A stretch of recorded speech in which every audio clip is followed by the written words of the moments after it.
प्रथमतः कृष्णयजुर्वेद प्रिया कृष्णयजुर्वेदमवधारय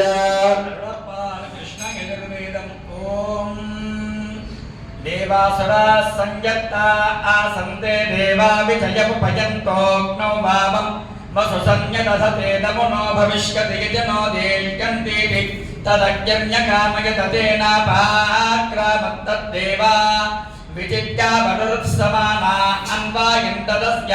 सादादित्सन्दजो रोदेर्यदरोदेर्तत्रत्रस्य रुद्रत्वं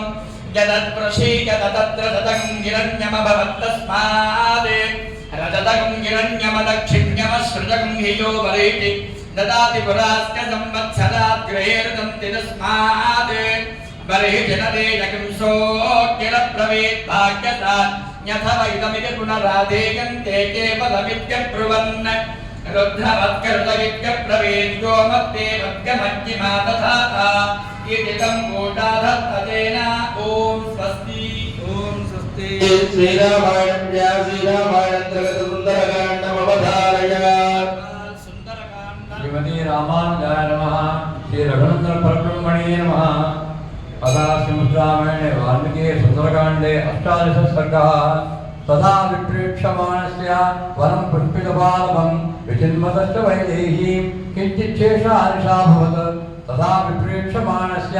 वनं पुष्पितपालवं विचिन्वतश्च वैदेहीं किञ्चिच्छेषा हर्षाभवत् ओम स्वस्ति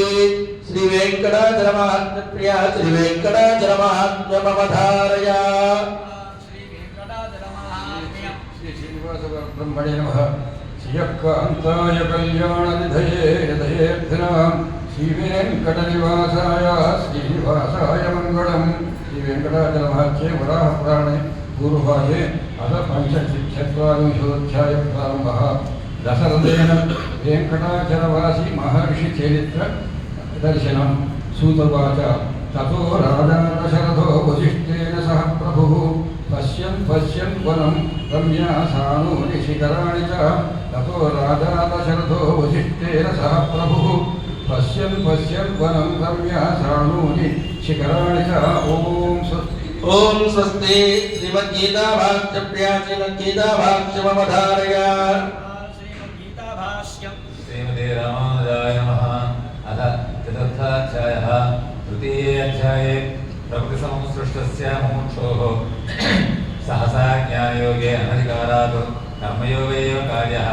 ज्ञानयोगाधिकारिणोऽपि अकर्तृत्वानुसन्धानपूर्वक कर्मयोग एव श्रेयान् इति सहेतुकमुक्तं विशिष्टतया उपदेशस्य स्थितौ विशेषणतया कर्मयोग एव कार्यः इति च उक्तम्